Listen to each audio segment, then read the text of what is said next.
আসসালামু আলাইকুম ভিউয়ার্স। আপনাদেরকে আমি আজকে বাটিক করা পাঞ্জাবি সিস্টেম দেখাচ্ছি। দেখেন, এগুলো আমার দোকানের আরং সুতি পাঞ্জাবি আর একটা ওড়না নিয়েছি।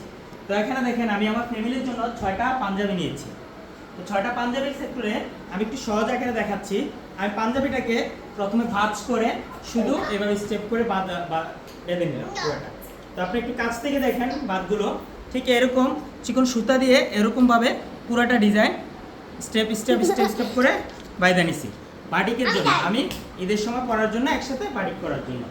এই যে এই পাঞ্জাবি আর এইগুলো, আর এই বাঁধার পর এগুলো বাঁধাই করার পর, আর বাঁধাই করার সিস্টেমটা হচ্ছিল এটা সিস্টেম ছিল ভাঁজ করে আমরা যেভাবে পাঞ্জাবি ঠিক এভাবে ভাঁজ করে সুন্দর করে বাঁধাই করছি।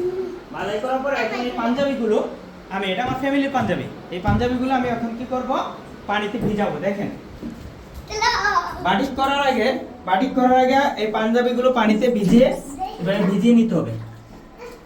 এই যে প্রত্যেকটা পাঞ্জাবি এভাবে ভিজিয়ে, প্রত্যেকটা কাপড় যেটাই করেন করার পর মনে করেন এই পাঞ্জাবিটা ভিজানো শেষ, আমি এটা এভাবে চিপা নিব। প্রত্যেকটা পাঞ্জাবি এভাবে চিপা সুন্দর করে এভাবে একটা নিয়ে রাখবো। আর রঙে দেওয়ার আগে প্রত্যেকটা জিনিস এভাবে আমি আলাদা বর্ণনা করে দিয়ে দিচ্ছি আপনার জন্য বুঝতে পারেন। এটা আমার ফ্যামিলি, আমার পেজে আজকে এটা পোস্ট করার কারণ হচ্ছে যারা পাঞ্জাবি ঈদে বা অনুষ্ঠান নিজেদের জন্য করতে চান, পারেন না, তাদের জন্য। দেখেন, ঠিক এভাবেই করে প্রত্যেকটা পাঞ্জাবি আমি পানি থেকে উঠিয়ে নিচ্ছি। আমি পুরোটা আপনাদেরকে দেখাবো আজকে। বাঁধাইটা একটু সময় লাগছে, তাই বাঁধাইগুলো আমি দেখাইনি। তো আপনারা দেখেন, এভাবে এক এক করে নেবেন। তো এইভাবে রাখার পরে গিয়ে আপনি হচ্ছে গরম পানিতে হাইড্রোস কাস্টিক দিয়ে বাকি কাজটা করবেন। তো এখানে দেখতেছেন আপনারা মোটামুটি এগুলো জাস্ট পানিটা ছড়াই নিতে হবে, ঠিক আছে, এতটুকুই। এখানে কাজ, অন্য কোনো কাজ নেই।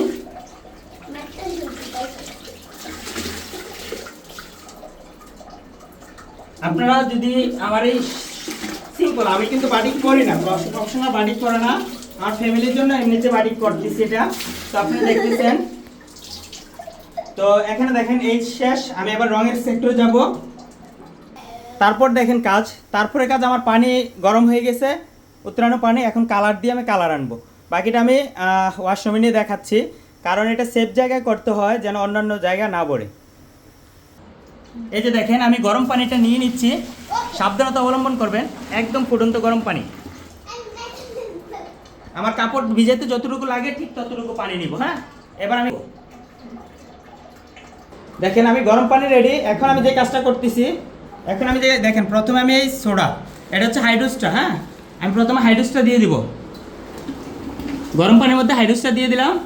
হাইড্রোসটা দেওয়ার পরে দেখেন একটু লাড়া দিয়ে দিব, কাঠিটা দিয়ে একটু লাড়া দিয়ে দিব হাইড্রোসটা পুরো পানিতে। হ্যাঁ, এটা যে বাটিক পদ্ধতি, আমি কমলা কালার করব।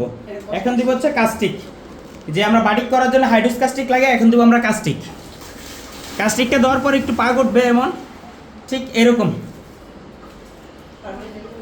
তাহলে দেখেন আপনারা, এবার এক মিনিটের জন্য একটু স্থগিত দিতে হবে যেন কাস্টিকটা পুরোটা গলে পানিতে। তারপর এভাবে লাড়তে হবে, লাড়ার পরে হচ্ছে আমি কালার দিব, ঠিক আছে। তো আপনারা দেখেন, এটা হচ্ছে আমার কমলা কালার, এটা হচ্ছে কমলা কালার বাটিক করব। তো কমলা কালার আমি এখন কালারটা দিব।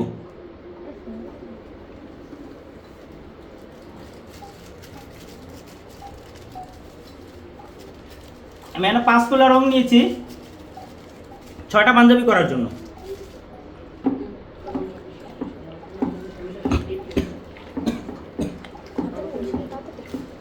এই রংটা দেওয়ার পর ভালো করে লাড়তে হবে। রং যদি ভালো করে না মিশে তাহলে কিন্তু কালার আসবে না। রংটা ভালো করে এভাবে লাড়ে নিতে হবে, তারপর আপনি যখন দিবেন কাপড় তখন কালার চলে আসবে, ঠিক আছে। তো আপনার মাস্ট বি ভালো করে এভাবে লাড়ে নিতে হবে, 1-2 মিনিট এভাবে লাড়তে হবে।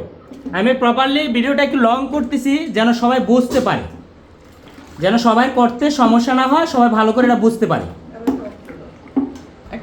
এই যে দেখেন, এখন আমি একটা করে পাঞ্জাবি এই কালারের মধ্যে দিয়ে দিব, আর কাঠি দিয়ে লাড়া দিয়ে দিব।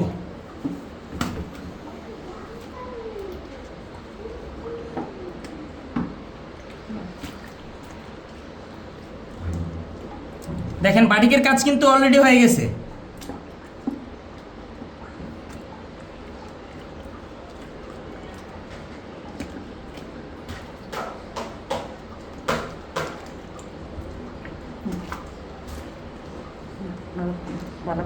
এই যে দেখেন, এটা ভালো করে এভাবে একটু কাঠি দিয়ে নিচের দিকে চাপা দিতে হবে, যেন বাদের পাশে যে রংটা ডিজাইনটা হবে আর বাদাই করার যে ডিজাইনটা বাদ দিয়ে থাকবে ওটার মধ্যে রংটা যেন পারফেক্টলি ঢুকে কালারটা যেন আসে।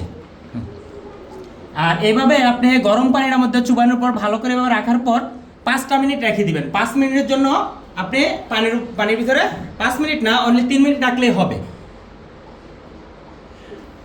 তো আমি একটু ভুল বলছিলাম, এইভাবে 5 মিনিট লাড়তে হবে, এটা খেয়াল নেই।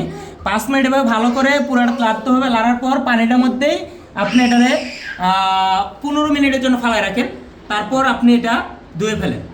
তারপর আপনি ঠান্ডা পানি দিয়ে ধুবেন। ধোয়ার পর হচ্ছে আপনি গিয়ে বাদাইগুলো আস্তে আস্তে খুলে ধুয়ে ছড়িয়ে দিবেন, কালার চলে আসবে। ঠিক আছে, আমি পরে বাকি জিনিসটাও দেখাচ্ছি আপনাদেরকে। এখন আমি এটার জন্য 15 মিনিটের জন্য স্থগিত রাখতেছি।